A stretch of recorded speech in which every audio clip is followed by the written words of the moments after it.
Olá, eu sou o Luís Gradíssimo e este é o Pode Conter Sulfitos, um podcast onde falamos sobre o fascinante mundo do vinho e da gastronomia.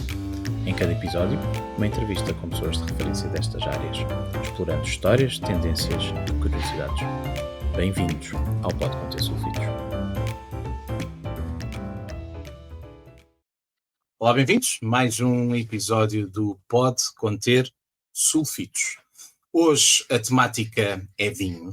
Temos um convidado especial que, se calhar não sendo muito conhecido do grande público, é subejamente conhecido no setor. Falamos do Oscar Gato, é o enólogo responsável pelos vinhos da Adega de Borba. A Adega de Borba é essa que celebrou agora 70 anos e que acabou por ser também aqui um pouco o mote desta conversa. Oscar, antes de mais, muito obrigado por ter aceito o convite. Obrigado nós pelo desafio e o agradecimento pelo convite também. É sempre um gosto falar consigo, um grande conhecedor, um profundo conhecedor dos vinhos do Alentejo e em especial também pela sua carreira, pelos vinhos de Borba. Eu gostava de começar esta conversa precisamente pelos 70 anos da Adega de Borba e, portanto, pela apresentação da Adega de Borba. Isto para quem eventualmente ainda não conheça. Oscar, o que é a Adega de Borba? Sim, senhor. Mais uma vez, muito obrigado. Bem-vindos também a quem nos está a acompanhar. Sim, na verdade, a Adega de Borba, como disse, estamos a celebrar em 2025 os 70 anos da sua criação. E podemos dizer que este início, digamos, de estatutos da Adega de Borba foi através de um pequeno grupo de viticultores de Borba, como não poderia deixar de ser, que à data, por isso estamos a falar dos anos digamos, da década de 50, de 1950, 52, 53, 54, que eram no fundo viticultores e simultaneamente produtores de vinho, em que cada um deles, logicamente, tinha as suas vinhas, fazia o seu próprio vinho e comercializava. Mas comercializava como? Comercializava a granel. Logicamente, havia sempre alguns amigos ou pequenos, digamos, ou consumidores que procuravam, já nesta altura, algum vinho que achavam que seria, se calhar, de melhor qualidade, digamos assim, partindo do pressuposto que haveria muitos vinhos de qualidade diferente, uns melhores, outros menos bons, digamos assim, e alguns destes viticultores produziam alguns bons vinhos e tinham clientes. No entanto, a maior parte deste vinho era vendido a intermediários, que por sua vez é que depois chegariam, digamos, ao consumidor final. Os armazenistas, não é? Desculpa? Os armazenistas, como eram. Exatamente, os armazenistas na altura que acabavam de ser eles que compravam os melhores vinhos e que depois fariam, logicamente, eles a distribuição ao consumidor final. Daí que, no caso de Borba, 12 viticultores deram as mãos uns aos outros, aproveitaram na altura que a Junta Nacional do Vinho, ex-IVV, se quisermos comparar atualmente, digamos, o mesmo instituto, tinham em mãos um projeto nacional muito forte, que era, no fundo, criar junto dos maiores agregados, lugares, cidade, aldeias maiores, digamos assim, tentar criar instalações próprias para promover melhoria no fundo da produção de vinho.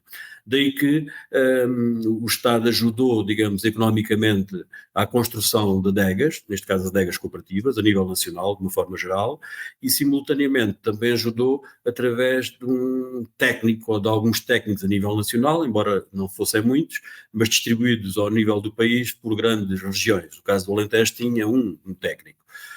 E com base, digamos, nesta ajuda do Estado, estes viticultores conseguiram colocar de pé, no fundo, uns estatutos para criar a Adega Cooperativa de Borba e fundar a Adega Cooperativa de Borba. Estamos a falar do dia 7 de maio de 1955, daí os tais 70 anos que estamos a comemorar neste momento.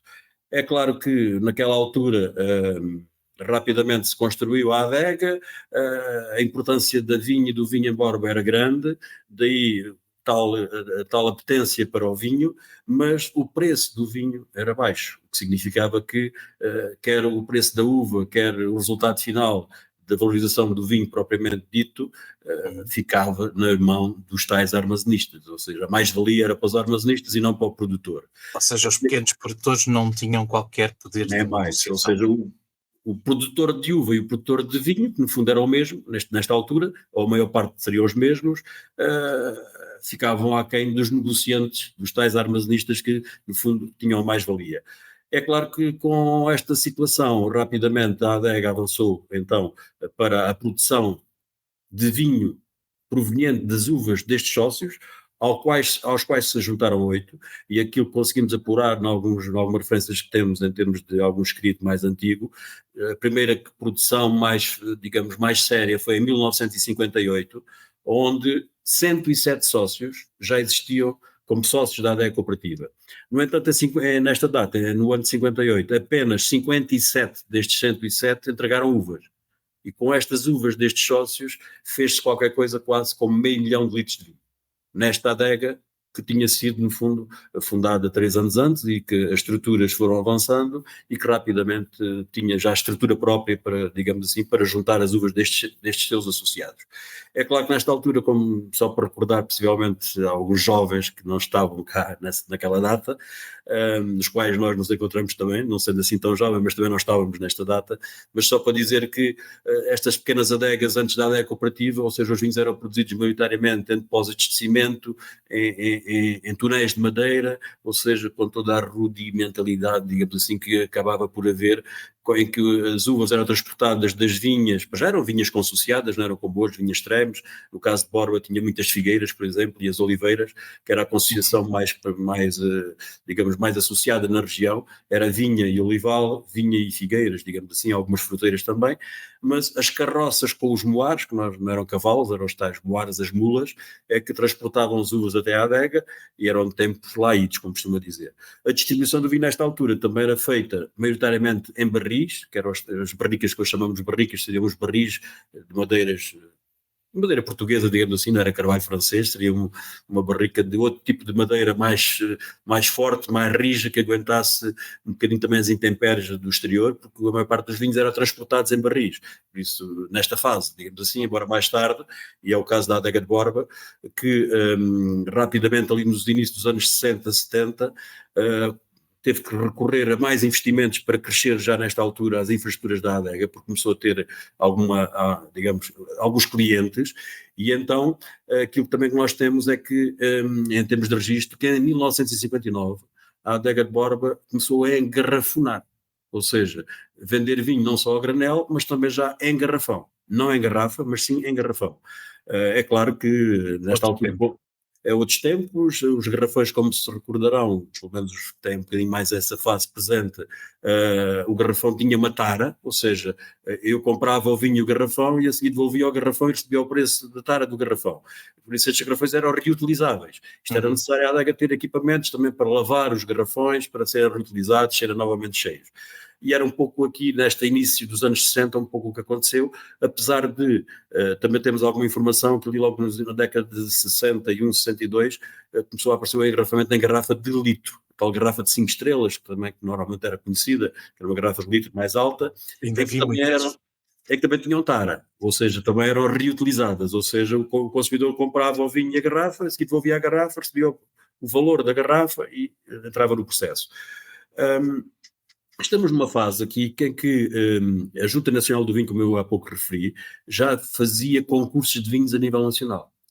E não é por acaso que a adega de Borba tem no seu espólio, digamos assim, alguns primeiros prémios, quer em branco, quer em tinto, nesta fase. Primeiros prémios do concurso da Junta Nacional do Vinho, nomeadamente um vinho branco e um tinto de 58, um vinho tinto também de 1959, enfim. Isto foi aquela fase inicial de arranque. É claro que à medida que os anos vão passando, na década de, digamos, ali de meados de 1970, não diria que seja no 25 de abril de 74 ou 75, mas mais ou menos nesta fase, a adega tem que avançar então para uma primeira linha de engarrafamento já com algum automatismo, digamos assim, para dar resposta à procura que tinha dos seus vinhos, que aparentemente teriam alguma qualidade para ter essa procura, e era necessário, mais uma vez, fazer investimentos. E é nesta fase, com estes novos investimentos e com esta primeira linha de engarrafamento automática, digamos assim, que a adega decide contratar um técnico enólogo, digamos assim, ou um técnico vitivinícola da altura, que tinha conhecimentos de enologia avançada, para poder apoiar. Na altura eram as de Paulo Lourenço, que dava apoio à maior parte das adegas do Alentejo, e que Borba também usufruiu, digamos assim, dos conhecimentos deste técnico.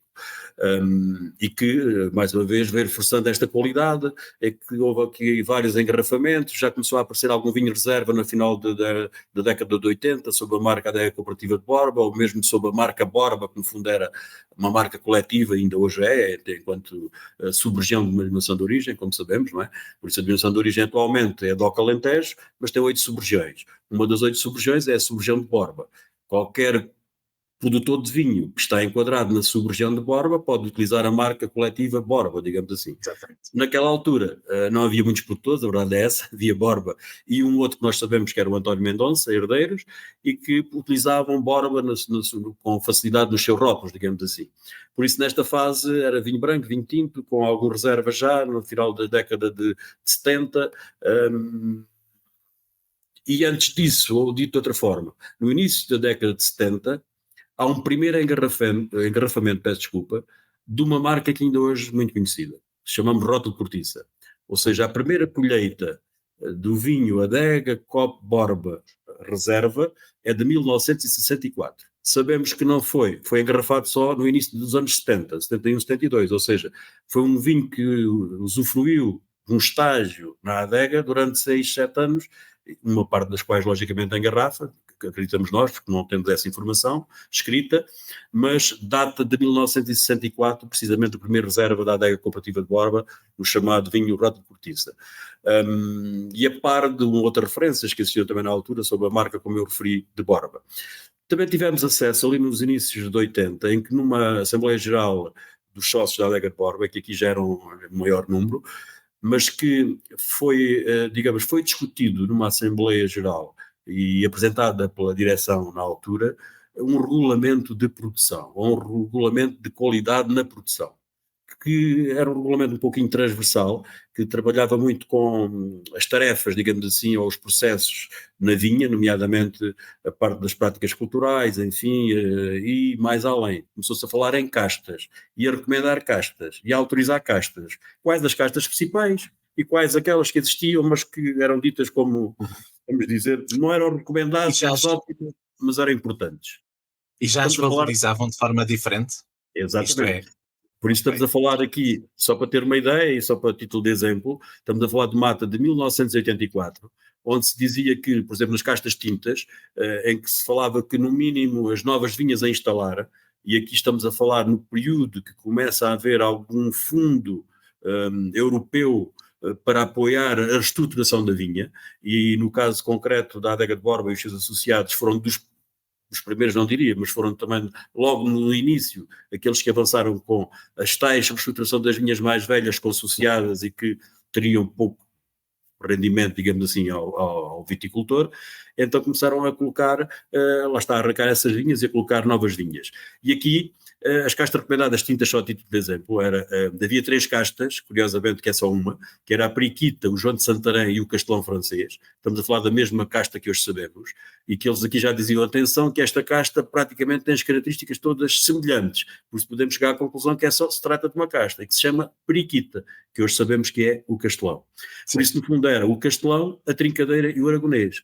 Ou seja, estas 3 variedades tintas representavam, ou deveriam representar, a maior parte do encipamento das novas vinhas ou das vinhas do futuro.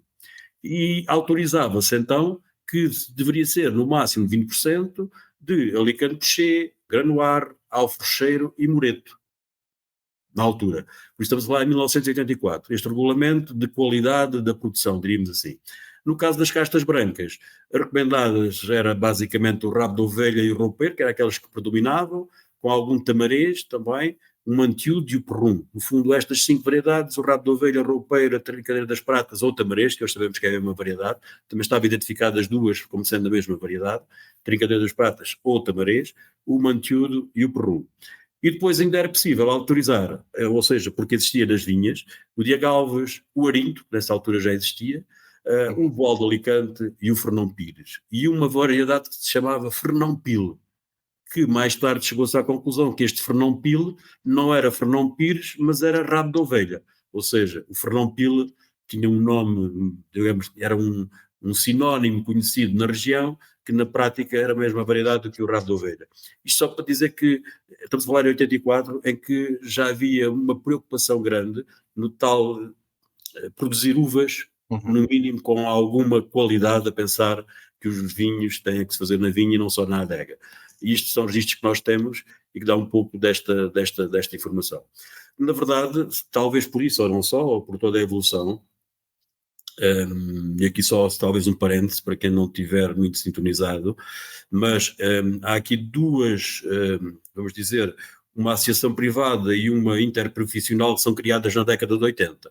Uma delas chama-se ATEVA, a Associação Técnica dos Viticultores do Alentejo, que é criada em 1983, que o objetivo era, por isso é a Associação Técnica dos Viticultores. Ou seja, esta associação foi criada precisamente para apoiar os viticultores, ou seja, apoiar a vinha, apoiar os viticultores a terem mais rendimento, principalmente económico, logicamente não podia deixar de ser, da sua produção. E, simultaneamente, ter qualidade, como não podia deixar também de ser. Que é criada em 83. E depois, em 88, 89, 88 começa a mexer o assunto e são criados os estatutos da CVRA, Comissão Vitivinícola Regional Alentejana. E, na verdade, esta, digamos que é uma associação interprofissional, sem fins lucrativos, mas que tem como seu princípio base a certificação dos vinhos do Alentejo, na altura que não era Alentejo, podemos falar sobre isso também. Já agora, e se calhar despachamos este assunto para quem não conhece, que é sempre importante. Por isso, em 89, são criados os primeiros 5 VQPRDs. Um VQPRD. O que é um VQPRD? VQPRD. Vinho de qualidade na região determinada. Nesta fase, são criadas 5 regiões no Alentejo. De norte para sul foi Porto Alegre, Borba, Redondo, Reguengos e Vidigueira. Estamos a falar em 1989. 88, 89. Mais tarde são criadas mais 3. E neste caso, não eram VQPRDs, mas foram IPRs, Indicação de Proveniência Regulamentada. Évora, Granja Amareleja e Moura. Ou seja, estas 5 primeiras, mas estas 3 que foram criadas a seguir, são hoje, à data de hoje, as 8 sub-regiões da DOC Alentejo, Denominação de Origem Controlada Alentejo, que tem 8 sub-regiões, precisamente estas 8 sub-regiões. Porquê estas 8 localidades, entre aspas, se quisermos focar só digamos, nesta palavra, era no fundo onde estavam a maior área de vinha, ou seja, estava junto a estas povoações, daí serem criadas de acordo com onde estava a maior parte da área de vinha. É claro que havia outras vinhas, como nós sabemos, e podemos dar alguns exemplos, por exemplo, sei lá, o caso do Mochão, que é Sozel. Sozel é Estremoz, ou seja, quando falamos na sub-região de Borba, não é só Conselho Vitivinícola Borba, é Conselho Vitivinícola Borba e os seus conselhos limítrofes, que depois têm uma delimitação física bem precisa em termos de, se quisermos, de carta topográfica, ou seja, geograficamente está bem definida qual é a área geográfica. E o caso do Mochão, por exemplo, ficava fora da sub-região de Borba e, por sua vez, ficava também fora da sub-região de Porto Alegre, que era muito mais a norte, e ficava ali em terra de ninguém, digamos assim. Sim, por acaso, se fosse para pertencer a alguma, seria a Borba, não é? Ora, aí está. Isso é uma boa questão. Qual foi a decisão, neste caso, da altura de quem comandava, digamos assim, ou quem era o proprietário do Mochão? Teve essa hipótese, foi-lhe dada, como já existia a vinha, e estava fora das 2 limitações, mas foi-lhe dada a escolher poder pertencer a uma ou a outra. Curiosamente, foi escolhido Porto Alegre. O Sozel ficou incluído em Porto Alegre. Foi uma opção, nunca utilizou a sub-região, digamos nós, pelo menos que eu me recorde, mas de qualquer das formas foi-lhe dada essa opção. Isto para dizer que estas 2 entidades foram muito fortes naquela final de 80, digamos assim, para apoiar por um lado a viticultura e os viticultores, e por outro lado os produtores de vinho, para, no fundo, com um objetivo muito claro, que era definir melhor o que era a qualidade do vinho, entre aspas. Daí o tal selo de garantia de qualidade. Este selo de garantia de qualidade que era atribuído, e ainda hoje é, pela Comissão de Vitivinícola Regional Alentejana, é sobre, digamos, 2 vertentes já junto ou muito próximo do mercado ou do consumidor. Uma delas é a análise físico-química ao vinho, por um laboratório independente, como não pode deixar de ser, assim como a análise sensorial ou organolética, ou seja, a prova do vinho, que tem de ter um enquadramento específico também para o perfil do vinho, para poder, digamos, ser bebível, e permita-me o termo entre comas, bebível, junto do consumidor. Por isso é um vinho que tem que ter, no mínimo, alguma qualidade. deixamos aqui entre aspas ou entre comas o que é a qualidade, cada um de nós terá a sua própria qualidade, mas, ou a percepção de qualidade, mas no entanto aqui o importante é esta Comissão Vitivinícola atribuir este selo, digamos assim, de este vinho pode ser comercializado com este selo, tem uma análise físico-química que se enquadra legalmente, tem uma prova organolética que se enquadra para um vinho bebível e com qualidade mínima. Ponto final, no fundo é um pouco isto. Certificar a origem e a qualidade. Exatamente. E é nesta altura que, curiosamente, o primeiro vinho, não o primeiro vinho certificado, mas sim um dos primeiros vinhos certificados, mas o primeiro a ser comercializado com um selo VQPRD, o tal selo de Comissão Vitivinícola Alentejana, foi um vinho branco da Adega Cooperativa de Borba, com o ano de colheita 1989, que entrou no mercado em fevereiro, março, por aí, de 1990. Ou seja, um vinho da colheita de 89, que entrou no início dos anos 90, logo no mercado. Foi o primeiro vinho, foi a Adega de Borba, podia ter sido um outro agente económico, um outro produtor, mas só porque existe e faz parte da história, e é real, não é ficção, mas é um vinho da Adega de Borba. Era o branco colheita? Era o branco colheita 1989. Ainda já tinham reserva por essa altura. Pronto, nesta altura existia, sob a marca Adega Coop de Borba, mas sob um outro rótulo, que era um rótulo dourado, que tinha o ano de colheita, 77, 78, 80, 82, e que era um reserva, que era um outro vinho que não tinha a ver com isto, havia branco, havia tinto, mas pronto, mais tarde, até porque existiam outras marcas, como por exemplo o Convento da Vila, nesta altura também já existia há muitos anos, que era o chamado vinho de mesa, mas curiosamente aqui também há alguma novidade, para algumas pessoas, eventualmente. Um dos primeiros vinhos também, como regional Alentejo, porque essa é outra questão, é que o vinho regional hoje chama-se vinho regional alentejano. Uhum. Anteriormente, ou seja, em 1995, chamava-se vinho regional Alentejo. Porquê? Porque na altura não havia denominação de origem Alentejo. Passou a haver denominação de origem, que eram os tais VQPRDs e IPRs, que era a denominação de origem, neste caso VQPRD Borba, Porto Alegre, não era Alentejo, era cada uma das sub-regiões atuais de hoje. Daí que o primeiro regional que surgiu foi como Alentejo. Um pouquinho mais tarde, então houve aqui mudança de nomenclatura, aparece a denominação de origem controlada Alentejo e o vinho regional passa a chamar-se vinho regional alentejano, para fazer a colagem à região do Alentejo. E nesta altura também, depois Borba acaba por adquirir também uma marca que já estava no mercado também há muitos anos, que era a marca Montes Claros, que fazia parte de uma família que António Mendonça e herdeiros, que neste caso aqui já era a descendência, digamos assim, do homem forte que já vinha desde os finais dos anos de 1800 a trabalhar esta marca. E curiosamente, alguns vinhos mais antigos que nós conhecemos engarrafados com este rótulo, com esta marca Montes Claros, pelo produtor António Mendonça Herdeiros, data, aquele que eu conheço pelo menos mais antigo com data de rótulo, é de 1947. Curiosamente, é uma casta que há pouco, nas castas que eu referi, não estava lá, que é o Cabernet Sauvignon.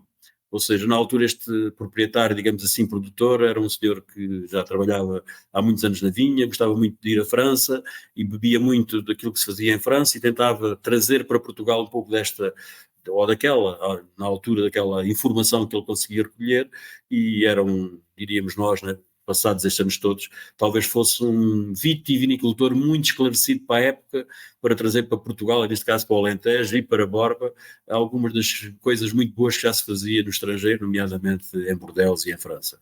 Por isso estamos a falar aqui do final de 80, digamos assim, da década de 80, 90 já, e a Adega de Borba, lá está, teria que evoluir, como não podia deixar de ser, e há mais novos investimentos, entretanto também, só a título de curiosidade, para quem possa ligar um pouquinho mais a este assunto, a Adega Cooperativa de Borba, até à data de hoje, teve apenas 4 presidentes dos seus órgãos sociais, nomeadamente ao nível da direção, que hoje em dia estamos mais sofisticados, já é Conselho de Administração, por obrigatoriedade. Em 70 anos, é de louvar. Isso, em 70 anos, há 4 presidentes, digamos assim, ao longo destas 7 décadas, dos órgãos sociais.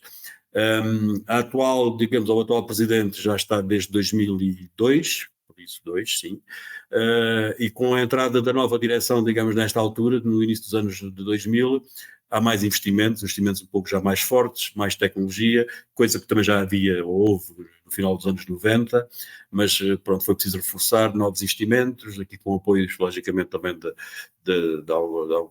há uma parte económica subsidiada, como sabemos, pela Comunidade Europeia, outra parte com fundos próprios, outra parte com recurso a crédito, mas pronto, de qualquer das formas há necessidade de aumentar a capacidade de armazenagem, no caso concreto aqui nestes anos, aumentar também e melhorar a sua cave de estágio de vinhos em madeiras, nomeadamente uma cave que está enterrada, digamos assim, Borba, é uma questão que podemos falar um bocadinho mais à frente, não vou mexer agora, mas tem a ver com o mármore, como sabemos, nós estamos aqui nos solos argilocalcários, principalmente no eixo dos mármores, depois falamos se calhar um bocadinho mais à frente deste assunto, mas que, ou seja, a adega de Borba Instalações está em cima de solo de calcário, daí que abriu-se a fogo, digamos assim, na rocha, um buraco no qual se incorporou uma cave para estágio com condições ótimas de vinhos em barrica, e ainda hoje existe, nomeadamente também de aguardentes, licorosos, etc.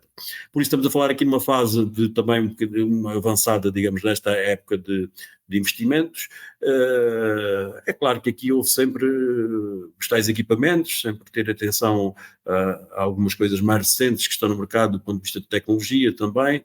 Não podemos esquecer nunca também as certificações, e aqui entramos também na fase das ISOs, a ISO 9001, o controle de qualidade, o HACCP em laboratório, a higiene na adega, cada vez mais forte, e a ser um registro que é sempre importante não esquecer.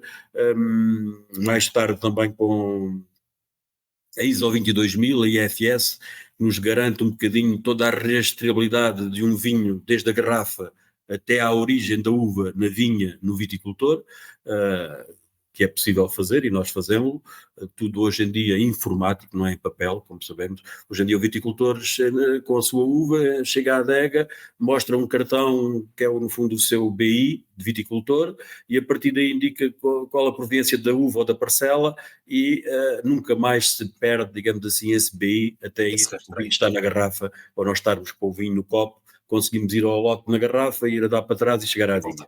Isso já se faz há muitos anos na adega de Borba, não é agora só, mas ultrapassando aí alguns anos aí pelo meio, podemos recorrer mais a estes últimos 10, 12, onde continua a haver novos investimentos, por isso, nomeadamente em 2011, com uma nova adega, que nós chamamos de Nova Adega, um espaço contíguo à adega que, entretanto, a adega mais antiga, de 55, como devemos calcular, foi absorvida pela cidade, ou seja, ficou rodeada de habitações, como não podia deixar de ser, e daí que foi necessário partir para um espaço um bocadinho fora, digamos assim, da cidade, mas contíguo, praticamente contíguo, há uma pequena descontinuidade, a este espaço mais antigo, e que acabou por também mais uma vez apostar um pouquinho mais na capacidade de vinificação, na parte também da armazenagem, nova sala de barricas, enoturismo aqui já com sala de provas também um bocadinho mais, digamos, mais definido e com um bocadinho mais presença nos dias de hoje, ao qual se foi sempre acompanhando, logicamente aqui já a pensar também no enoturismo, para não deixar de ser,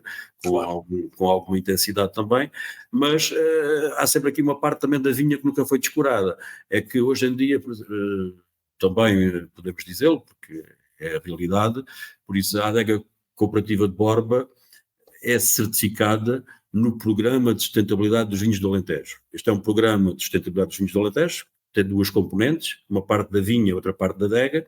A adega de Borba, que eu julgo saber é a única até à data, ou pelo menos até digamos aos meses atrás, a única adega cooperativa certificada neste programa, certificada quer na vinha, quer na adega. Na vinha é um bocadinho mais difícil porque não é uma vinha. Neste momento são 230 sócios viticultores da adega de Borba, os quais têm mais ou menos 1.400 parcelas de vinha. Ou seja, certificar estas parcelas todas não é o mesmo certificar uma vinha, mas sim, estamos a falar aqui, grosso modo, de 1.400 vinhas. Estamos a falar de mais ou menos quantos hectares de vinha? Pronto, neste momento, os 230 sócios detêm 2.200 hectares, dos quais 75% são castas tintas, 25% castas brancas. Depois também à frente podemos falar um bocadinho mais das castas, porque temos uma boa diversidade também, podemos também tentar, no fundo, informar porque é que temos também essa diversidade. Mas esta área que eu estava a dizer, dos 2.200 hectares, neste momento cerca de 1.800 estão certificados no Programa de Sustentabilidade, o que nos permite nos vinhos, a partir da colheita de 2020, porque esta certificação já vem de há 2 anos atrás, a partir de 2020, todas as nossas vinhos podem ostentar o selo de certificado do Programa de Sustentabilidade dos Vinhos do Alentejo, e o qual estamos a utilizar com muito gosto e com muito esforço também, porque a verdade é essa, porque não podemos esquecer que aqui um esforço grande por parte dos viticultores, porque na verdade também podíamos recuar aqui quase aos inícios dos anos, vamos dizer, ao final dos anos 80, 90 e ao início da década deste novo século, 2000, em que os viticultores já tinham, através da presença dos técnicos, que há pouco não falámos dos técnicos da APEVA, a tal associação técnica, que tinha um corpo de técnicos que ajudava e apoiava os viticultores, não só na instalação da vinha, como no material vegetativo a instalar, nas castas, e depois também a manutenção, a parte dos tratamentos fitossanitários, etc., toda a cultura. Mas, na verdade, Borba também, desde muito cedo, bebeu também muita informação técnica destes técnicos e começou a fazer a proteção integrada. No fundo era, já não se matava, entre aspas, como costuma dizer, todos os bichinhos que estavam na vinha, ou seja, já com algumas substâncias ativas mais agressivas, quer para a fauna, quer para o ambiente, quer para o homem também, começaram a ficar de fora, digamos assim, e começou-se a praticar esta proteção integrada, que mais logo a seguir deu início à produção integrada, no qual hoje ainda temos um conjunto de viticultores, mas na verdade a maior parte destes viticultores da produção integrada estão certificados no Programa de Sustentabilidade dos Vinhos do Alentejo, ou seja, isto é pescadinha de rabo na boca. Começámos há 30 anos com a proteção integrada, há 10, 15 anos com a produção integrada, e hoje há 5 anos atrás, 6 anos atrás, começámos no Programa de Sustentabilidade dos Vinhos do Alentejo, ou seja, permite-nos ter aqui, e este Programa de Sustentabilidade dos Vinhos do Alentejo tem um conjunto muito vasto, o Luís possivelmente já deve ter visto, se não aconselho a dar uma vistinha de olhos, que são muitos itens, só para ter uma ideia, são cerca de 70 ou 80 itens que os viticultores têm que dar resposta na vinha, porque depois há um outro conjunto de itens que é na adega, isso é outra questão, mas na vinha, e no qual é agradável perceber que, quando falamos muitas vezes que os viticultores ainda utilizam pesticidas, pois tem que se utilizar alguns, porque infelizmente a vinha também tem inimigos, nomeadamente alguns fungos, como a gente sabe, e alguns insetos, algumas pragas, e temos que os controlar. Isso tem que ser através de algumas moléculas, digamos assim, substâncias ativas, que resolvem ou tentam atenuar esses problemas, mas também minimizam os problemas daquilo que muitas vezes se diz que está, digamos, indiscriminadamente, entre aspas, a desaparecer do mapa tudo o que são insetos, etc. Não é bem assim, hoje as coisas estão muito controladas. E em termos de adega, também logicamente temos um conjunto de alargado, depois também podemos falar um pouco nisso, parte da sustentabilidade, para ter o tal selo de certificação do PSVA, que nos permite ter uma grande economia digamos, no consumo de água, no consumo de energia, consumo de água através de algumas tecnologias, só para dar exemplo, nós utilizamos, por exemplo, Ganymedes, que acabam por, é uma fermentação que ocorre através, não precisamos de energia, ou seja, a própria libertação durante a fermentação do gás do CO2 acaba por ser suficiente para fazer a remontagem, digamos assim, das massas que estão em fermentação. E isso não obriga a consumos de energia através de uma bomba elétrica, que por sua vez temos que molhar, regar as massas, não. É autónoma e é per si, logo temos aqui uma economia grande, por exemplo. O consumo de água, como eu estava a dizer, hoje em dia, pronto, nós temos aqui temos aqui alguma informação às vezes que nos chega e que nós tentamos passar também para divulgar. Como sabemos, o vinho logicamente não leva água, mas nós quando utilizamos um chavão que dizer quantos litros de água gastamos por litro de vinho numa adega, ou seja, em termos de lavagens, higienizações, antes da vindima, depois da vindima, durante a vindima, gasta-se muita água, que é normal. Só para ter uma ideia, normalmente gasta-se à volta de 6, 7 litros de água numa adega, em média. Nós trabalhamos por litro de vinho produzido. Nós trabalhamos à volta de 1 litro. 1 litro de água por 1 litro de vinho, como estou a dizer. Ou seja, isto só para dizer que há muitos anos que andamos a trabalhar no consumo de água. Há pouco falámos também no consumo de energia, trabalhamos também na parte dos resíduos, na parte das matérias, nomeadamente dos plásticos, dos cartões, das rolhas, etc. Ou seja, há um conjunto forte, que, como há pouco falávamos nos itens para a vinha, há um conjunto de itens para a adega. Garrafas leves, por exemplo, no vidro, por exemplo, também. Enfim, há um conjunto e é aí que nós, há uns anos, esta parte temos vindo a trabalhar e na qual achamos que estamos um bocadinho também já adiantados, vamos dizer assim. É uma história longa, não é? São 70 anos da adega, também é difícil resumir em É um poucos bocado por aí. minutos É um bocado por e aí. focar em todos os pontos essenciais. Mas fica também aqui as notas da atualidade, portanto, recordando o que o Oscar nos deu: 230 associados, 1.400 parcelas, 2.200 hectares de vinha, que nos dá sensivelmente uma produção média de quantos litros anuais? Sim, normalmente acabamos por. Está bem que hoje em dia as médias valem o que valem, como costuma dizer, mas nós trabalhamos em média com 15 milhões de quilos de uva. Nos últimos 2-3 anos temos tido aqui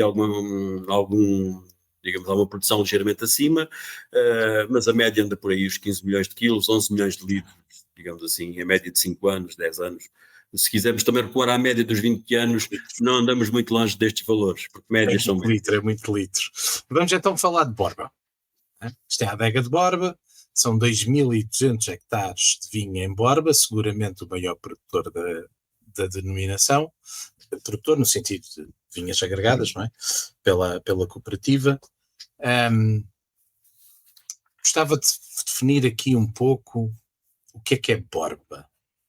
E para isso a pergunta é simples. Se tiver que apresentar a alguém, se tiver que explicar a alguém o que é um vinho de Borba, o que é que o distingue, como é que o faria? Sim, na verdade, como eu há pouco dizia atrás, a adega de Borba e, no fundo, a sua área de vinha, dos tais 2.200 hectares, perdão, dos 230 sócios, acaba por estar aqui, em termos de orografia, situado um pouco no eixo dos mármores. Como sabemos, ou para quem não sabe, rapidamente podemos tentar ajudar, o eixo dos mármores começa mais ou menos a noroeste, em Sousel, Estremoz, Borba, Rio de Minhos, Bencatel, Vila Viçosa, Alandroal, depois é a Extremadura espanhola, digamos assim. Por isso nós estamos um pouco neste eixo, onde a maior parte do solo é de calcário. Mas depois temos aqui as transições. Por isso nós estamos, em termos orográficos, estamos a 5 km mais ou menos, só para ter uma ideia, talvez visual, de uma pequena serra, que é a maior que temos no Alentejo, aqui próxima, que é a Serra d'Ossa. A linha reta são cerca de 5 km. Mas na verdade este solo mais calcário em direção à serra tem alguns xistos e tem algumas argilas. Por isso estamos aqui a trabalhar a sul, porque neste caso estamos no eixo dos mármores, como eu disse, embora, mas estamos virados um pouco mais para sul, para a Serra d'Ossa, e estes 5 km têm aqui uma transição de calcário, alguma argila e também algum xisto. Não é o xisto do norte de Portugal, logicamente não é, mas há um xisto preto, cinzento, que se desfaz também com muita facilidade e que é importante do ponto de vista também de retenção de água, que é importante também. E depois neste vale, digamos assim, que entre este planalto que nós temos, só para ter uma ideia, o planalto estamos a 450 metros de altitude do nível do mar. E quando falamos da Serra d'Ossa, quer dizer, entramos aqui no vale e depois, que curiosamente nesse vale foi onde se deu a Batalha de Montes Claros, já agora, há pouco falávamos na marca Montes Claros, foi aqui que se deu, e existe um local físico, assinalado como padrão, que ali foi a primeira vez que os portugueses conseguiram, em guerra com os espanhóis, vencer, e que se diz muito por força das vinhas existentes naquela zona, porque os espanhóis eram muito mais superiores em termos de militares e de combatentes, e nós com um pequeno número de combatentes conseguimos afastá-los, digamos assim, porque eles tinham dificuldade em avançar com as vinhas e nós tínhamos mais facilidade em progredir com mais facilidade. Isso é um pormenor, mas é um pormenor interessante, porque é nessa zona que ainda temos hoje em dia uma grande parte das nossas vinhas, nestes solos mais delgados, entre aspas, e com exposição um pouco diferente. Veja que estamos a falar da Serra d'Ossa e que nós estamos na vertente norte da Serra, porque o que faz, já agora a título de exemplo também, o que faz a diferença entre a sub-região de Borba e de Redondo, que são duas sub-regiões limítrofes, digamos assim, é precisamente a Serra d'Ossa. Ou seja, a sul, na encosta da Serra d'Ossa, a sul é a sub-região de Redondo. Na encosta a norte da Serra d'Ossa é a sub-região de Borba. Por isso temos aqui estes solos que são importantes, estes xistos, digamos assim, argiloxistosos, argilocalcários, por aí, e depois, em contrapartida, estamos virados para norte, ou seja, do Planalto, deste eixo dos mármores, onde está a Borba, até mais para norte, temos outra serra, que só fica a 50 km, que é a Serra de São Mamed. Sabemos que é um bocadinho mais alta, mas aqui entramos num vale não tão profundo, mas muito mais longo, digamos assim. E aqui já temos um outro tipo de solo que é mais argiloso. Solos um pouquinho mais férteis, solos um pouquinho mais profundos, por isso é nesta uma palavra que nós queremos às vezes fugir, mas é incontornável, chama-se terroir, não só a parte do sol, depois temos que acompanhar e podemos acompanhar com o clima, logicamente, e não só, mas o sol acaba por ser esta confluência da tal argila-calcário, o xisto, a argila, mais férteis, solos mais profundos, solos um pouquinho mais delgados, enfim. Depois, o facto que nos distingue também um pouquinho é que estamos um pouquinho mais a norte no Alentejo. Por isso, ao estar um bocadinho mais a norte no Alentejo, possivelmente não temos as temperaturas tão agrestes na altura, digamos, mais favorável à maturação da uva. Estamos a falar no mês de julho, agosto, digamos assim, onde temos aqui alguma atenuação pequenina, mas a verdade é que temos 2 ou 3 graus em temperatura máxima, é uma diferença grande. Por outro lado, também temos mais alguma umidade à noite, porque o facto de termos arrefecer um pouquinho mais à noite, o facto de estarmos digamos, numa altitude maior, acaba por trazer também aqui alguma umidade relativa à noite, que ajuda, como sabemos, muito em termos de fotossíntese das plantas, nomeadamente nesta fase final do ciclo vegetativo, que é precisamente a maturação da uva. Isto para dizer o quê? Que, no fundo, este conjunto de circunstâncias à volta do terroir, dos diferentes micro-terroirs, se quisermos, acabamos por ter no vinho algo que nós dizemos que temos, que é alguma frescura do Alentejo e alguma, como é que nós dizemos? Temos a macieza dos vinhos do Alentejo, mas com um bocadinho mais de frescura, entre aspas. O que nos permite ter aqui sempre um fruto, talvez, ao nível quer de branco, quer de tinto, um pouco mais fresco. Uma fruta talvez nos tintos mais silvestre, uma fruta cítrica talvez um bocadinho aliada à tropical nos brancos, mas no fundo aquilo que nos pode distinguir em relação às outras sub-regiões do Alentejo, não é todas, porque depois Porto Alegre, logicamente, há de ter outras características que mais fortes do que estas, logicamente, mas como estamos nesta fase um bocadinho mais a norte, digamos assim, em termos de Alentejo, acho que nos podemos salvaguardar um bocadinho aqui por esta, digamos, por vinhos com algum volume ou uma estrutura, mas sempre aliados a uma boa frescura, o que nos permite ter um bom equilíbrio, que pode, vinhos que tenham também alguma capacidade, digamos assim, de evolução na garrafa e de alguma, digamos, para beber há alguns anos. Já lá vamos a seguir a outro tema. Temos uma marca que pode eventualmente ajudar a definir um bocadinho aquilo que estamos a tentar dizer agora. Então, e em termos de castas, o que é que se usa em Borba na atualidade? Pois, as castas continua a ser a base que disse há pouco do Castelão, da Tricadeira e do Aragonês? Nós temos, de uma forma só muito sintética, eu diria que nós temos, no caso das castas brancas, temos 5 castas que acabam por, de alguma forma, representar cerca de 85% de todo o encepamento das castas brancas. Vou dizer por ordem neste momento de representatividade que temos na região: Arinto, Roupeiro, Fernão Pires, Antão Vaz, Rabo de Ovelha. Estas 5 representam 85%. Depois temos muitas outras: Verdelho, Viognier, Alvarinho, Gouveio, Viognier há pouco já disse, o Gouveio, o Verdelho, o Alvarinho, Chardonnay também temos um pouco, temos Loureiro, continuamos a ter Tamarés, temos algum Mantiúdo, ou seja, mas já em pequenas quantidades e mais 4 ou 5 outras variedades. Na verdade, há pouco falávamos e porquê, não sei se recordam, eu falei há pouco que em 84 as castas base era basicamente Roupeiro e Rabo de Ovelha, depois havia um bocadinho de Fernão Pires, um bocadinho também de outras castas. Neste momento o Roupeiro e o Rabo de Ovelha continuam a ser das 5, 2 delas principais. Mas lá está, para garantir a tal frescura nos vinhos, até que podemos, não vale a pena hoje se calhar falar nesse assunto, vale sempre, que é a questão de alterações climáticas ou não, aquecimento global ou não, que é importante também no caso da vinha, como não pode deixar de ser, não só pela precocidade, e se calhar temos que vindimar mais cedo, logicamente, para tentar não ter uvas tão doces que originam vinhos mais alcoólicos, digamos assim. Por isso aqui foi preciso recorrer eventualmente, e Borba já o tinha, e há pouco referimos-lo, que tínhamos o Arinto. Ou seja, o Arinto já existia naquela altura em Borba, embora não fosse com a representatividade que tinha o Rabo de Ovelha e o Roupeiro. Mas, na verdade, ela hoje é muito importante para dar a tal frescura que há pouco falávamos, não é só o sol, o clima, a umidade e a temperatura ser ligeiramente mais baixa, mas sim é preciso aqui castas que, na sua genética, por isso na sua gênese, já têm a propensão para ter uma acidez mais elevada. São castas que amadurecem bem, mas mantêm uma frescura mais elevada por via de ser uma castas mais ácidas, uma acidez tal mais elevada, um pH mais baixo, o que dá um bom equilíbrio. E o Antão Vaz, que não sendo propriamente desta região, porque o solar do Antão Vaz é a vidigueira, como sempre foi, e continuará a ser, Nós tentámos-lo importar e tentamos-lo importar para os nossos solos, mas na verdade tem um comportamento diferente. Tem um bom comportamento, mas é um comportamento diferente. Dá volume, dá estrutura aos vinhos, mas não é aquilo que é nitidamente o seu solar, digamos assim. Não tem a frescura da vidigueira. Não tem o solar, digamos assim, propriamente dito da vidigueira. Qualquer das formas, estas 5 variedades representam praticamente 85% das nossas vinhas, como eu disse. Arinto, Roupeiro, Antão Vaz, Fernão Pires. Arinto, Roupeiro, Fernão Pires, Antão Vaz, Rabo de Ovelha. Mais ou menos por esta ordem. Depois aqui o Antão Vaz e o Rabo de Ovelha e o Fernão Pires são muito da mesma percentagem, mas... o Arinto domina. O roupeiro e o arinto são aquilo que queremos. E aí podemos dizer já porquê. O roupeiro é a tal fruta tropical madura que nos caracteriza e que acho que está bem adaptada à nossa circunstância, para ser uma fruta tropical. Falamos da Síria.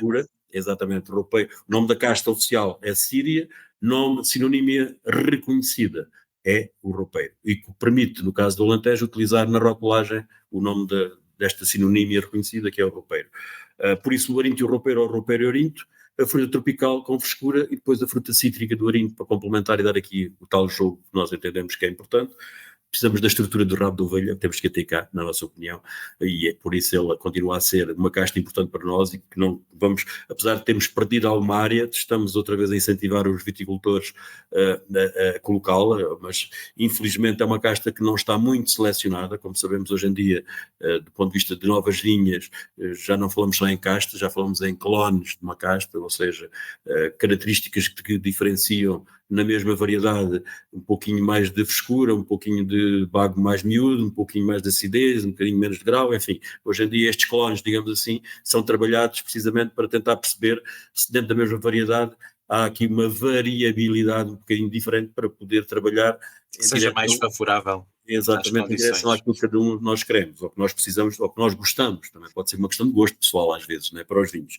No caso das tintas, nós temos aqui um conjunto de 6 variedades que também representam à vontade de 85%. Nas castas tintas, há pouco falávamos mais ou menos em 450 hectares, os 85%. Aqui estamos a falar de à volta de 1.400 hectares, 85%.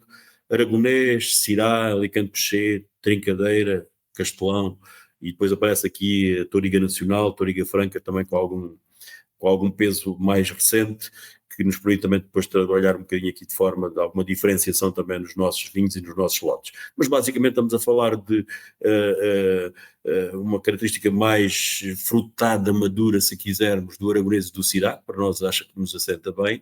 Apesar do aragonês ter menos frescura, menos acidez, o Syrah é uma casta mais consistente na frescura e na acidez ao longo dos anos. Mas nós nessa acidez temos também 2 variedades que também temos tido sempre aqui em Borba. Uma delas é a Trincadeira, e por outra é o Castelão, que tem uma fruta um pouco mais ácida, não sendo muito ácida, mas um frutado mais fresco, nomeadamente nós definimos como mais, se há pouco falámos no aragonês Syrah como fruto vermelho, se quiser maduro, aqui falamos num fruto silvestre, que é maduro, não é um fruto silvestre muito ácido, digamos assim, verde, não é isso, é um fruto silvestre maduro, mas que tem frescura, tem acidez, e isso é importante. E depois, como não pode deixar de ser o Alicante Pechê, que é importante para dar estrutura também um pouco a todos os vinhos, de uma forma geral. E no fundo estas variedades representam 85%. E depois temos muitas outras, o Cabernet Sauvignon, como dissemos há pouco, também é muito relevante para nós. Mais recentemente também temos Merlot, Taná, Tinto Cão, enfim, outras variedades que nos permitem também tentar perceber qual é o comportamento no terreno, digamos assim, nas nossas condições, para prever, se é que podemos prever, aquilo que pode acontecer daqui a alguns anos, que logicamente não é 4, 5 anos, estamos já para trabalhar a 10, 15 ou 20 anos, para perceber o comportamento e a adaptação destas novas variedades a este novo clima, ou terroir, se assim quisermos. Por isso é por aqui que nós navegamos em termos de variedades de uva de uma forma geral. Em termos de gosto pessoal, quais são as variedades que gosta mais, nas brancas e nas tintas? No fundo, eu acabei há pouco por, espero eu, sem querer dizer, não é? Porque eu acho que o Alentejo tem que ter uma fruta madura tropical. E aí eu acho que o roupeiro é aquela que nos assegura essa característica. Embora tenhamos um problema com o roupeiro, que sabemos qual é, que é alguma precocidade na sua evolução. Por isso precisamos de um complemento. e que um complemento pode ser maior ou menor, nós achamos que tem que ser um reforço já com, digamos, com alguma força, e daí a fruta cítrica e o arinto, na nossa opinião, nas nossas condições pelo menos, é uma casta que amadurece bem, sem amadurecer muito bem, mas mantém sempre a tal frescura, o registro de frescura, de acidez, um bom pH, o que dá este equilíbrio, digamos, de fruto tropical com fruto cítrico. Podemos falar, se quiser, depois depende do gosto pessoal, mas a manga ou o abacaxi, o ananás, quer dizer, andamos um pouco por aí e que acaba por ser importante. Como, por exemplo, outras castas que nós temos e que, lá está, que é um registro ligeiramente diferente. Por exemplo, o caso do Viognier, na nossa opinião e aqui nas nossas condições, aporta um frutado tropical, mas é os tais frutos que nós designamos frutos de caroço. O alperce, o pêssego, ou seja, tem aquela componente adocicada, mas já um pouquinho diferente, não é? E por isso é importante percebermos um bocadinho aqui este jogo das variedades, para no fundo também perceber, e há pouco, como disse muito bem, o que é que nós preferimos, mas também é verdade, temos que, neste caso, produzir vinhos para o gosto do consumidor. E aqui permita-me só um à parte. Aquilo que nós gostaríamos e nunca conseguimos, nunca iremos conseguir, eu diria de uma forma simples, que nós pessoalmente gostaríamos de tentar influenciar o consumidor, mas não podemos deixar de ser influenciados também pelo consumidor. Por isso temos que falar com o consumidor e perceber qual é o registro e para onde é que temos que caminhar. E só a título de exemplo, já há meia dúzia de anos atrás, como costuma dizer, já passaram 10 ou 15, meia dúzia são 10 ou 15, em que o consumidor preferia vinhos, por exemplo, no caso dos vinhos brancos, com alguma madeira, até madeira a notar-se. Hoje em dia, aparentemente, de hoje em dia, já há meia dúzia de anos desta parte, já não gosta assim tanto desse perfil, digamos assim, que no fundo a madeira, como sabemos, ajuda o perfil do vinho, não é? Porque no fundo estamos a fazer um estágio de um vinho que está em madeira, é claro que retira ali alguma nuance de tanino da madeira, que se incorpora no tanino da uva e dá aquela conjugação que pode ser mais ou menos equilibrada em função de cada um ou do gosto pessoal. Na verdade, só a título de exemplo, percebemos que o consumidor hoje gosta um pouquinho de menos madeira. O que é que nós fazemos na adega? Colocamos, entre aspas, um estágio menor nos vinhos com madeira para ter menos madeira no vinho. Por isso estamos a ser influenciados pelo consumidor. Por isso acho que esta parceria, entre aspas, entre o produtor e o consumidor terá que existir sempre para se poder chegar a um bom termo. Nas tintas, tem alguma preferida? Nas tintas acaba por ser um pouquinho aquilo que falámos, por isso nós aqui temos de ter sempre um fruto vermelho, que é a macieza base, digamos assim, dos vinhos do Alentejo, de uma forma aragonês generalizada, por isso o aragonês faz parte sempre do nosso encepamento. Depois o aragonês também tem ali algum tanino, às vezes um pouquinho mais agressivo, precisa de ser, lá está, amaciado, e aqui aparece esta novidade que não é de agora, já é de há alguns anos, temos que recuar há alguns anos, que é uma casta nova em termos de nacionais, que é o Syrah, e que o Alentejo apadrinhou desde a primeira hora, até por acaso também na região da Vidigueira, mais a sul, Cortes de Cima com a marca Incógnito na altura, e que a pouco e pouco foi-se expandido, digamos assim, dentro do Alentejo, e não só, e hoje já está praticamente em todas as regiões do país, mas o Syrah porque tem um bom comportamento, até para o viticultor, é mais consistente, não quer dizer que seja muito produtivo, a questão é que é mais consistente interanual, por isso é uma casta que se adaptou bem e que amadurece também relativamente bem, com um fruto, não é na nossa opinião, um fruto vermelho, é um fruto mais fruto negro, se quisermos, mas sempre com um registro também de uma boa acidez, de uma boa frescura. Ou seja, coisa que o aragonês também tem alguma debilidade. Por isso é uma fruta madura, mas perde sempre, ou normalmente, pelo menos para nós, perde alguma frescura. E então, digamos, este binómio, esta sinergia entre uma fruta mais madura do aragonês, embora com uma fruta madura do Syrah, mas com mais frescura do Syrah, aporta-lhe aqui algo interessante também do ponto de vista de equilíbrio, que depois se reforça com a trincadeira e o castelão do fruto silvestre. Ou seja, mais uma vez falamos nos brancos, fruta madura e fruta cítrica. Aqui, se quisermos falamos no fruto madura, mas no caso dos frutos mais vermelhos, que são castas tintas, e a frescura mais, não pelos citrinos ou pelos cítricos das brancas, mas mais pelos silvestres das castas tintas. E acho que este complemento é importante. Por isso, quer dizer, ter uma casta com base, acho que há vinhos monovarietais interessantes todos os anos, é possível que haja, mas como costumo dizer, nós portugueses somos, entre aspas, fazedores e apreciadores de vinhos de lote, vinhos de misturas. Tentar juntar um bocadinho do frutado maduro, do vermelho, do silvestre, se de possível, e também há pouco falámos nisso, a Touriga Nacional com o seu floral, desde que não seja muito intenso, pode aportar aqui também alguma, digamos, alguma outra nuance para complementar.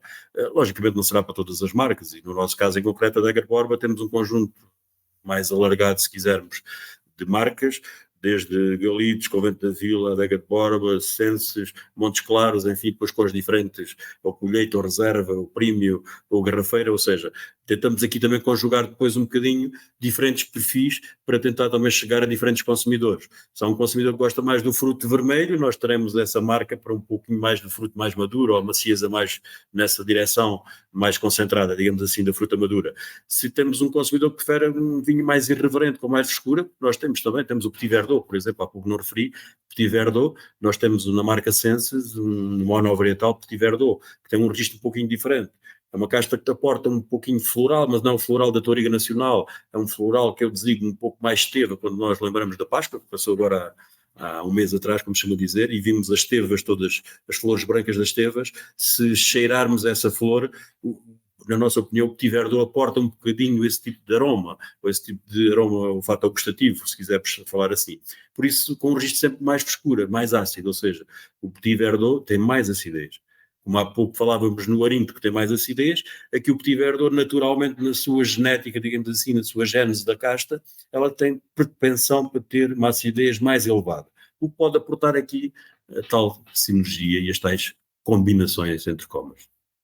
Falámos aqui um pouco do passado, o Oscar referiu as castas que eram mais predominantes no passado, em particular em 84, quando fizeram a tal reunião geral. Falámos agora da atualidade, quais são as castas que estão neste momento, portanto em 2025, portanto 40 anos depois dessa revisão de 84. Pergunto-lhe eu, olhando para o futuro e tendo em atenção as alterações climáticas que são inegáveis, não vamos discutir qual é a origem, mas o clima mudou e está a mudar. Como é que antevê, o que é que o preocupa agora em termos futuros para a região de Borba? Sim, na verdade, uma parte da resposta já foi dada nas castas principais que nós temos e que são as, como disse muito bem, que já vêm desde os primórdios da adega, e temos que recuar, se calhar, aos tais anos 1950 que falávamos, onde nitidamente as castas principais que foram referidas naquela Assembleia Geral de 1984 não foi mais do que dizer, atenção, as castas que nós temos e que já tínhamos são as mesmas, queremos perdurar com elas e queremos continuar com elas, no entanto temos de estar atentos e ver, atenção, que 80% é com isto, mas não se esqueçam que temos de ter cá 20% de outras coisas. Eu diria que os tais, como disse muito bem, 20 anos depois ou 30 anos depois, estamos a voltar à mesma reflexão.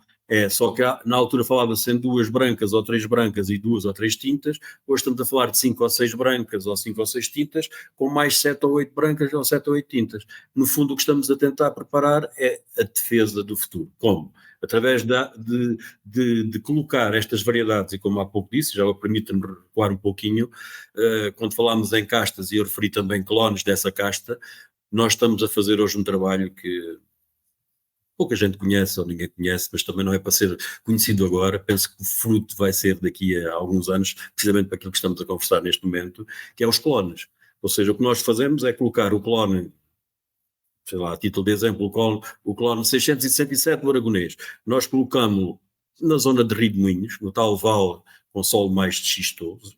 Colocamos no Planalto de Borba num solo com mais calcário, mas já tem alguma argila. Colocamos eventualmente na Orada, que é um bocadinho mais a norte, em solo mais fértil e mais argiloso, o mesmo clone, proveniente do mesmo viveirista, como costuma dizer. Ou seja, é a mesma planta, colocado na mesma zona, que é Borba, na verdade é essa, mas em 3 solos diferentes.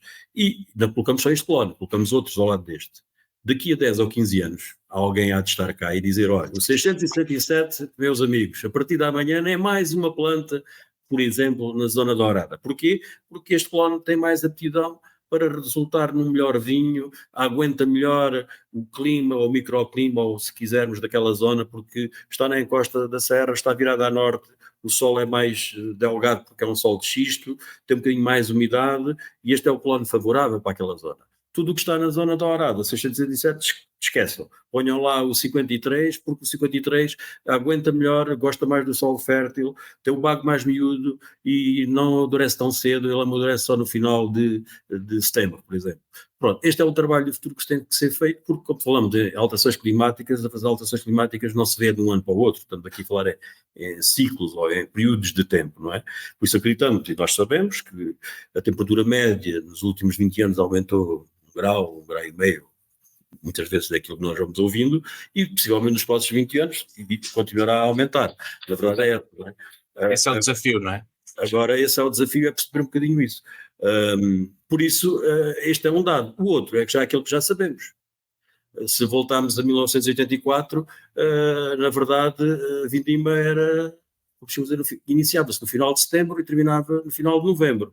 30 anos depois, inicia-se a meados de agosto e termina na primeira semana de outubro, no final de setembro. Por isso há aqui alguma precocidade. O ciclo da planta está um bocadinho mais curto. Está mais curto.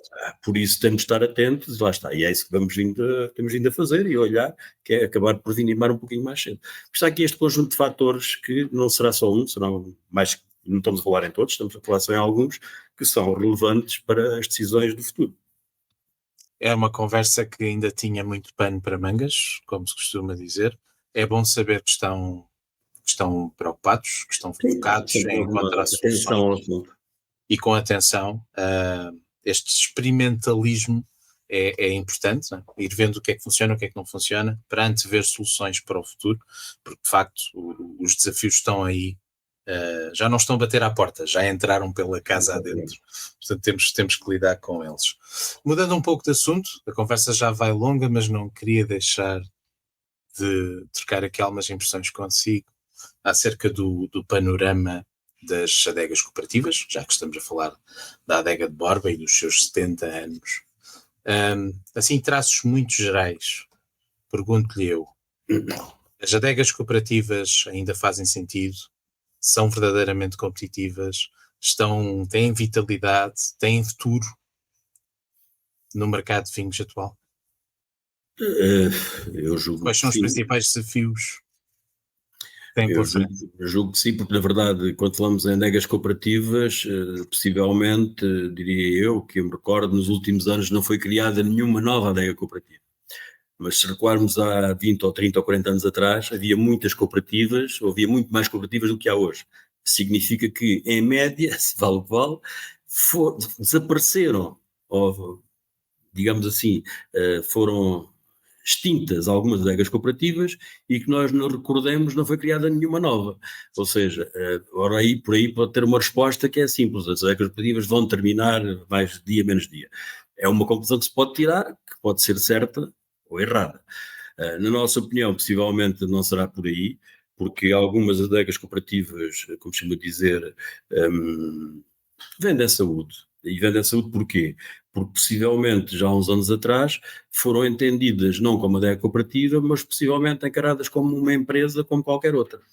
E a partir do momento em que, alguns casos, nos quais achamos nós que nos encontramos, em que se profissionalizou os seus quadros técnicos, desde serviços económico-financeiros ao marketing, à comercial, à parte técnica da adega, da enologia, etc., deu-se um passo importante para que se pudesse ter alguma continuidade um pouquinho daquilo que se faz, entre aspas, numa empresa privada.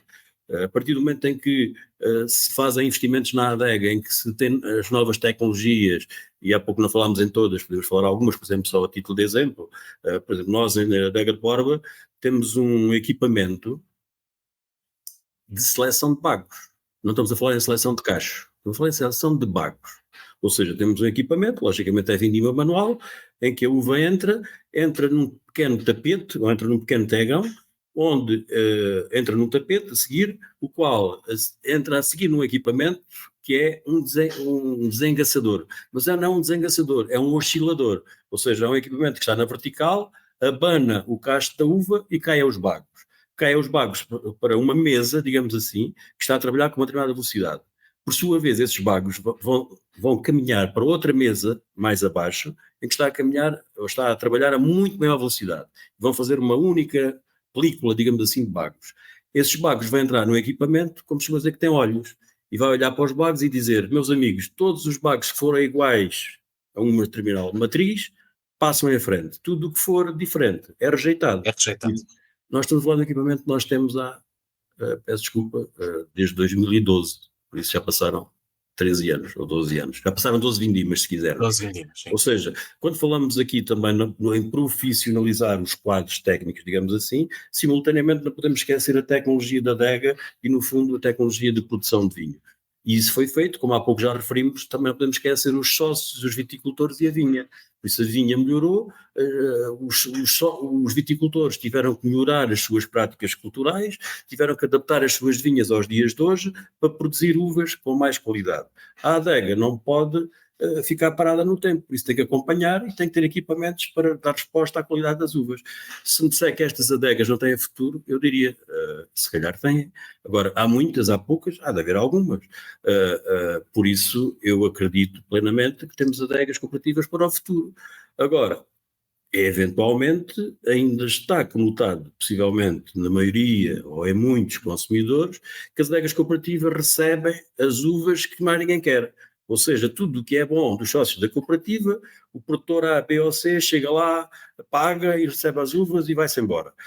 Pois, no nosso caso, já não é assim há muitos anos, porque a adega de Borba, pelo menos desde 2002, assumiu um compromisso, porque também nos seus estatutos é possível ter uma leitura diferente, mas perante a Assembleia Geral e perante os seus associados, assumiu, digamos, 2 compromissos. O sócio tem que entregar a totalidade da produção à adega de Borba, seja pequena ou seja grande, é a totalidade. A adega de Borba comprometeu-se a não comprar vinho a outros produtores. Por isso, a adega de Borba, neste caso concreto, a adega cooperativa de Borba, apenas comercializa vinhos produzidos com uvas dos seus associados.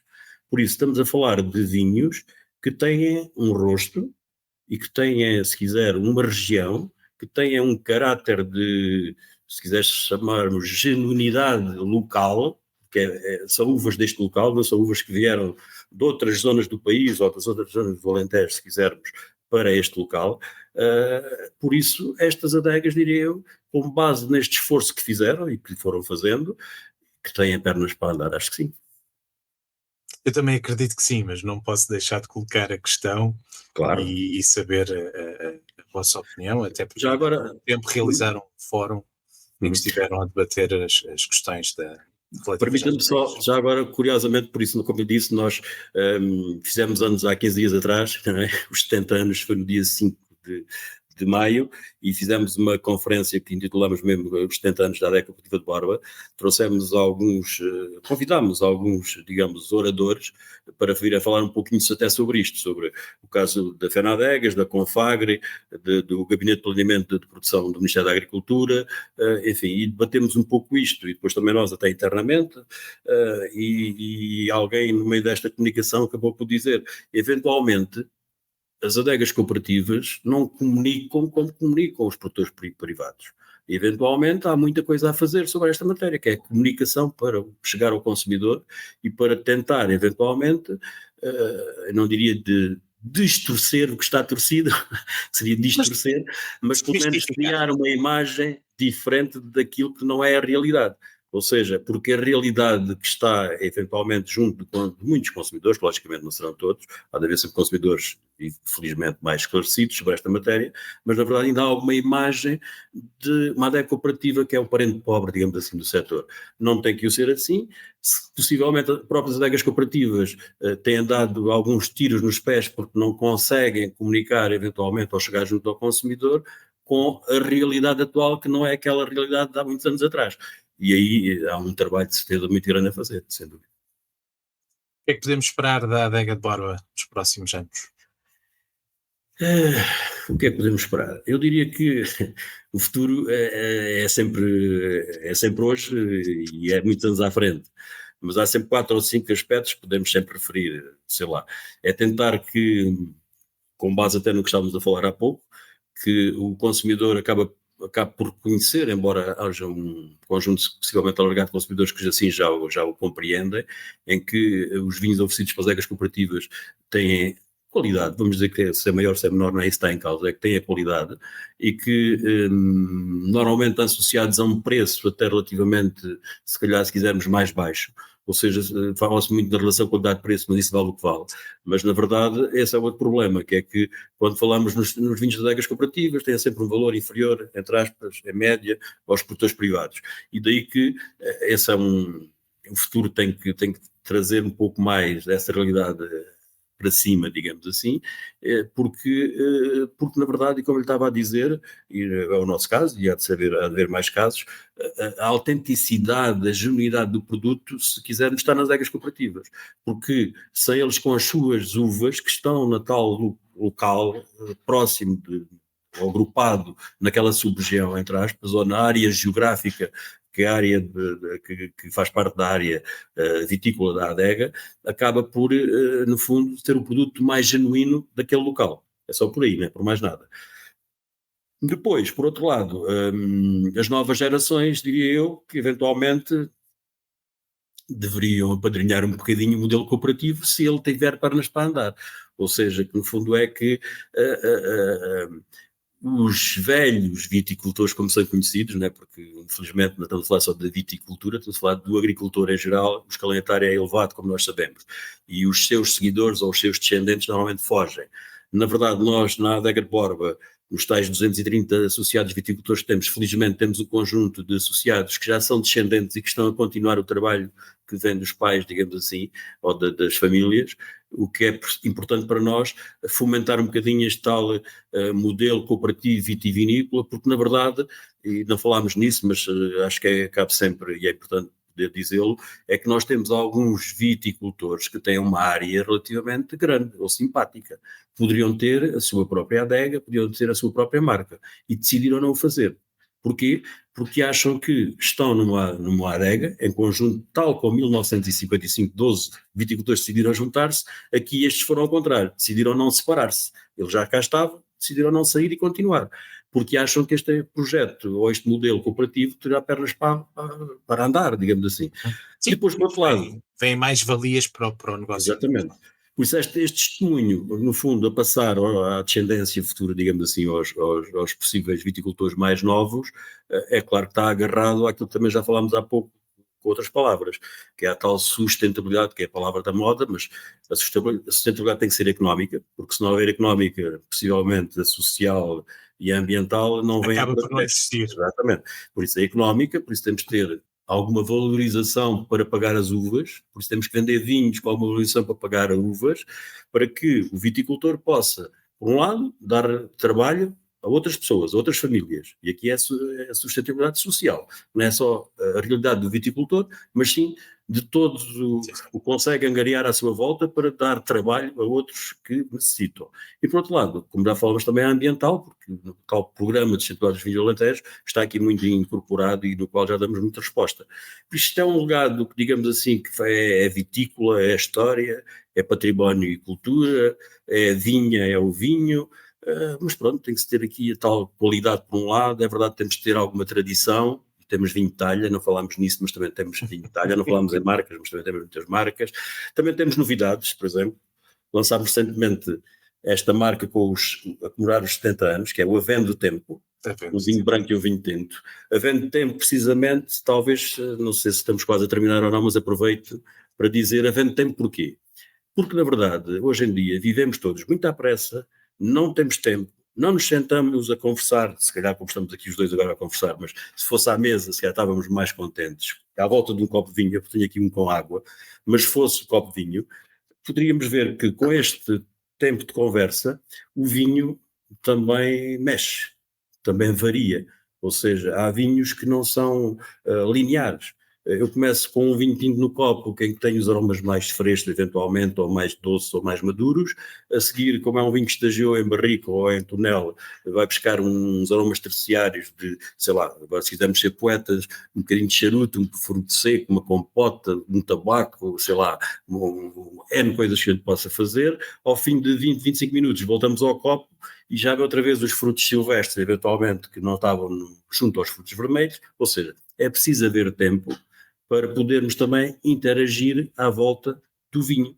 e falar um bocadinho também, e descontraídamente, ou seja, beber um copo em boa companhia e apreciar um bom vinho. Eu diria que este será um bocadinho de desafio para o futuro, e esta marca, não sendo logicamente longe disso uma ideia, mas tem um bocadinho desta filosofia incorporada, entre aspas. Havendo tempo, Havendo tempo, eu gostaria de estar consigo pelo menos mais 1 ou 2 horas à conversa. É sempre redutor para mim, ou ingrato, ter uma pessoa como o Oscar, com imensas histórias para contar e estar aqui relativamente limitado no tempo. Por isso, hoje vamos terminar por aqui, mas como é hábito, peço sempre a todos os meus convidados umas palavras finais, algo que queira partilhar e dizer a quem nos está a ver e ouvir. O que é que eu posso dizer sobre os vinhos do Alentejo? Acho eu que de uma forma global e geral é aquilo que talvez me ocorre nesta altura falar, que é que, mais uma vez, os vinhos do Alentejo, há umas décadas atrás era uma área de vinha pequena, hoje em dia é uma área de vinha muito maior. Há uns anos atrás eram poucos produtores, hoje são muitos produtores. Há uns anos atrás havia poucas referências, poucas marcas, hoje há muitas ou imensas referências, e o consumidor muitas vezes sente-se perdido. A verdade é essa, e é experimentalista, e ainda bem que existem muitos vinhos diferentes para experimentar, e essa era a palavra, se calhar queria dizer, é que o Alentejo não tem um vinho, nem tem um perfil de vinho. O Alentejo tem vários perfis de vinho, desde os mais fáceis, digamos assim, de impacto logo inicial e cativa, mas depois tem outros vinhos mais desafiantes, até pelas razões que há pouco já falámos, de vinhos com mais volume, mais estrutura, que acabam por ter nuances, digamos, olfato-gustativas que são evolutivas e que dão experiências enogastronómicas, se juntarmos aqui também a parte da gastronomia, que é sempre importante no Alentejo, como não pode deixar de ser, e esta seria a palavra-chave, é que a região em si e os operadores da região deveriam olhar mais para a região em si, em grupo, do que eventualmente cada um dos operadores da região, seja viticultores ou produtores de vinho, ou até mesmo os consumidores, olhar cada um só para o seu umbigo, como muitas vezes acontece. Muitas vezes é preciso olhar em grupo, sabemos que não é fácil associar, mas temos aqui um bom exemplo que é a Associação de uma adega cooperativa, onde mantém os seus associados a trabalhar em conjunto, embora cada um deles pudesse até ter o seu projeto individual.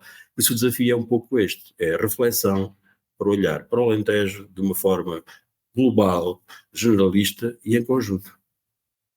E procurar soluções. Oscar, mais uma vez, muito obrigado pela disponibilidade, pelo tempo. É sempre um prazer ouvi-lo falar. A todos que nos acompanharam, também o meu obrigado. E até ao próximo episódio. Até breve. Obrigado. Até breve. Boas provas. Igualmente, obrigado.